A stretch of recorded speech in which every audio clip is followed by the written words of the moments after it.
क्या किचन के काम करने में डर लगता है या फिर कामों को कैसे फटाफट जल्दी से निपटाएं या ऑर्गेनाइज करें ये समझ ही नहीं आता। Hello friends, welcome back to the channel. मेरा नाम है नीतू और यहाँ पर मैं घर और किचन से जुड़ी बहुत सारी टिप्स एंड हैक्स के वीडियोस डालती हूँ और आज मैं लेकर आई हूँ new practical and useful hacks. So start करते हैं वीडियो, लेट्स बिगिन।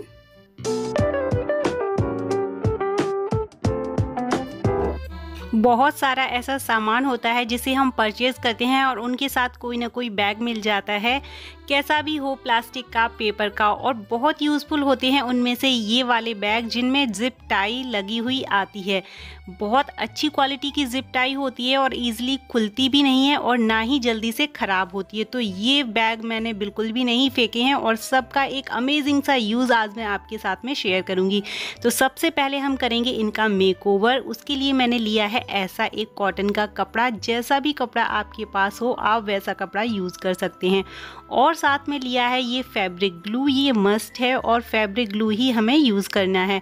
तो सबसे पहले इन बैग्स के ऊपर अच्छे से ग्लू अप्लाई कर देंगे पूरे पर और उसके बाद कपड़े को इसके ऊपर चिपकाते जाएंगे। कपड़े को अच्छे से हमें प्रेस करते जाना है जिससे इसके नीचे कोई भी एयर बबल्स या किसी भी तरह का बुलबुला ना रहे। और दोनों ही साइड में हमने कपड़े को अच्छे से चिपका दिया है। इसी तरह से मैंने सारे ही बैग्स के ऊपर अलग अलग तरीके के कपड़ों को चिपका कर जो एक्स्ट्रा कपड़ा था उसे कट कर दिया और इन्हें अच्छे से सूख जाने देंगे। अब हमारे क्यूट से अमेजिंग से ऑर्गेनाइज़र रेडी हैं। आप इन्हें अपनी किचन में, वार्डरोब में या फिर अपनी वैनिटी में कहीं पर भी यूज़ कर सकते हो और आप इन्हें फ्रिज के ऊपर, अलमारी में या फ्रिज के अंदर भी स्टोर कर सकते हो क्योंकि इनमें फैब्रिक ग्लू लगा हुआ है जिसकी वजह से ये पूरी ही तरह से वाटर रेजिस्टेंट हो गए हैं और अगर गंदे हो जाते हैं तो आप इन्हें ईजिली वॉश करके दोबारा से यूज़ कर सकते हो।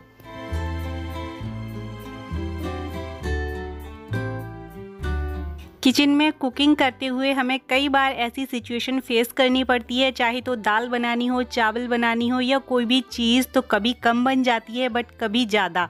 तो इस सिचुएशन से बचने के लिए हमें इस तरीके के जो डिस्पोजेबल वाले डब्बे फूड पैकेजिंग में मिल जाते हैं या हमारे घर में होते हैं, कभी आइसक्रीम के साथ मिल जाते हैं, इन्हें फेंकना नहीं चाहिए। मेरे हर डब्बे में आपको इस तरीके की चीज़ें पड़ी हुई मिलेंगी। मुझे दाल निकालनी हो, चावल निकालना हो या कोई और चीज़, या फिर आप इस तरीके की जो मेजरिंग स्पून्स या कप्स आते हैं उन्हें भी परचेज़ कर सकते हैं इस तरह की सिचुएशन से बचने के लिए। और इनसे भी आपको बहुत अच्छे से पता चल जाएगा कि आपके घर में कितने लोग हैं और कितना सामान यूज़ होता है। या फिर आप इनकी जगह कोई भी ऐसी चीज़ ले सकते हैं जो आपके घर में बहुत ईजिली अवेलेबल हो, चाहे तो कोई कटोरी ले लीजिए या फिर कोई ग्लास। और इनसे जब आप चीज़ों को नाप कर बनाएंगी तो आपको पता चल जाएगा और बहुत जल्दी आपको आइडिया आ जाएगा कि कितना सामान बनाना है और कितना नहीं, और फूड वेस्टेज बहुत ही कम होगा।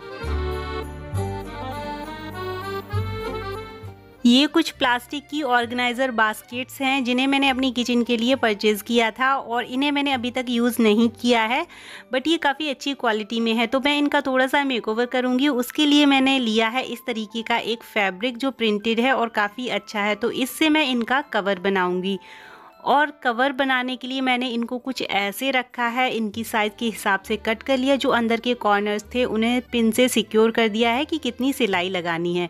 और एक कपड़ा लिया है इसके बेस के लिए, तो इसे मैं ऐसे रख के देखती हूँ कितना सिलना है। और सारी ही चीज़ें सिलने के बाद बहुत अच्छा सा कवर बन गया और इससे इसका जो लुक है ना वो बहुत ही अच्छे से इन्हेंस हो जाएगा। तो आप भी इस तरह की चीज़ें ट्राई करिए, थोड़ा सा डिफरेंट वे में जब आप चीज़ों को यूज़ करेंगे, जब आप उनका थोड़ा सा मेकओवर कर देंगे तो वो दिखने में भी अच्छी लगती हैं और काम करने में भी हमें अच्छा लगता है। कुछ एक्स्ट्रा बटन्स मैं लगा दूंगी थोड़ा सा एक्स्ट्रा डेकोरेशन करने के लिए और इसके जो एजेस हैं वो भी अच्छे से सिक्योर हो जाएं। तो अब ये ऑर्गेनाइज़र पूरी तरह से तैयार है मेरी किचन में सजने के लिए और सामान को ऑर्गेनाइज करने के लिए।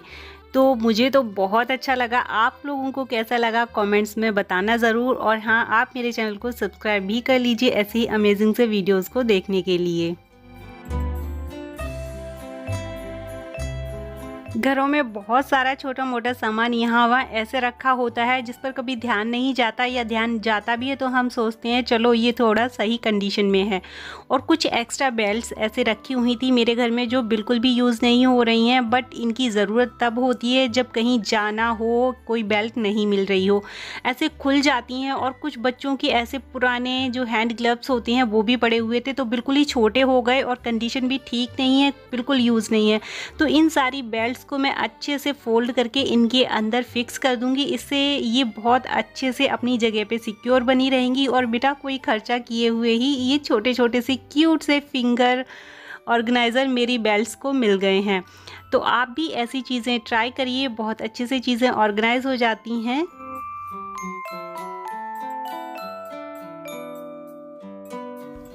घर हो या किचन, कहीं पर भी आपको कोई चीज़ गंदी नज़र आती है तो तुरंत उसे क्लीन कर दीजिए। इससे जो एक्स्ट्रा एफर्ट्स लगते हैं वो बहुत हद तक कम हो जाते हैं। बिल्कुल ऐसे ही अगर किचन का कोई एक कंटेनर गंदा है तो तुरंत उसे क्लीन कर दीजिए।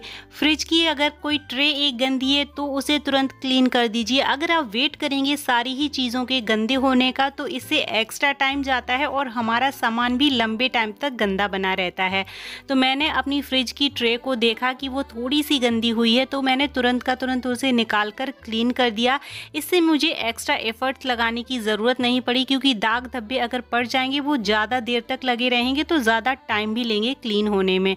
तो ऐसी चीज़ें आप ज़रूर ट्राई करिए, बहुत अच्छा लगता है और चीज़ें टाइम पर कंप्लीट भी हो जाती हैं।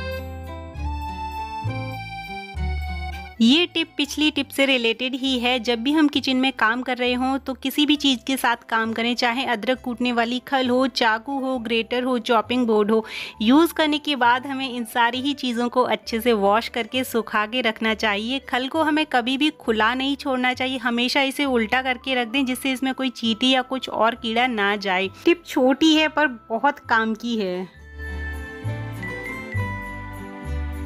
सो friend, that is all for today's video. आशा करती हूँ आपको चीज़ें अच्छी लगी होंगी एंड डेफिनेटली आप ट्राई करेंगे। Thanks for watching.